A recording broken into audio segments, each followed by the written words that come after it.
اس کے اوپر میرے پر جلتے ہیں یا رسول اللہ، کیونکہ یہ ہے سدرۃ المنتہا۔ ہم اس یونیورس کو اپنی حقیقت سمجھتے ہیں، لیکن یہ اصلی دنیا نہیں ہے۔ اس دنیا کے اوپر ہے 7 آسمان اور ان سب سے اوپر ہے سدرۃ المنتہا، ایک ایسی جگہ جہاں پر جانے کی اجازت کسی کو نہیں سوائے اس کے جسے اللہ نے خود بلایا ہو۔ یہ بات ہے اس رات کی جب زمین اور آسمان کا فاصلہ سمٹ چکا تھا اور اللہ نے بلایا اپنے حبیب صلی اللہ علیہ وآلہ وسلم کو مسجد الحرم سے مسجد الاقصیٰ تک، اور الاقصیٰ سے معراج کا یہ سفر شروع ہوا جو پہنچا سیدھا سدرۃ المنتہا تک۔ اس آسمانی سفر سے پہلے الاقصیٰ میں ایک ایسا منظر پیش آیا جو انسانی تاریخ میں پہلے کبھی نہ ہوا تھا۔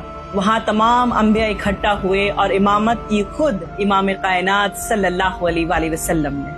اس سفر کی شروعات سے پہلے تمام انبیاء آسمانوں میں اپنی جگہ پر پہنچ چکے تھے۔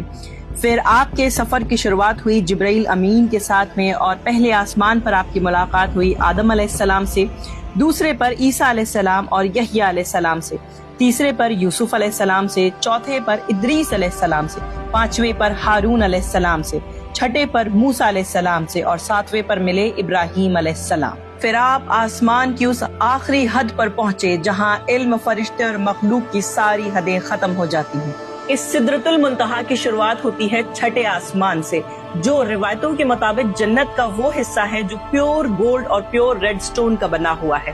اسی چھٹے آسمان پر موجود ہے سدرۃ المنتہا کی جڑیں، جس کی شاخائیں جاتی ہیں 7ویں آسمان پر، اور 7ویں آسمان پر موجود ہے سدرۃ المنتہا کا وہ عظیم درخت جس کے پتے ہاتھی کے کان سے بڑے ہیں اور پھل مٹکوں سے زیادہ وزنی۔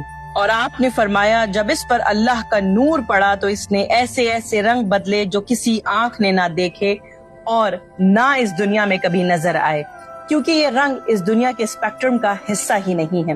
It comes where physical matter has no existence۔ اور اسی سدرۃ المنتہا کی جڑوں سے نکلتی ہیں 4 نہریں، جن میں سے 2 بہتی ہیں جنت میں جو چھپی ہوئی ہیں، اور 2 بہتی ہیں دنیا میں، دریائے نیل اور دریائے فرات۔ اب ان کا پانی آسمانوں میں کہاں سے آتا ہے یہ ہم دیکھ نہیں سکتے، کیونکہ سدرۃ المنتہا اس ڈائمنشن میں موجود ہے جہاں آنکھ کی نہیں، صرف اللہ کی اجازت کام آتی ہے۔ جانیں گے اگلے ویڈیو میں عرش کا وہ خزانہ جو آپ اپنے ساتھ زمین پر لائے۔ ملتے ہیں اگلے ویڈیو میں۔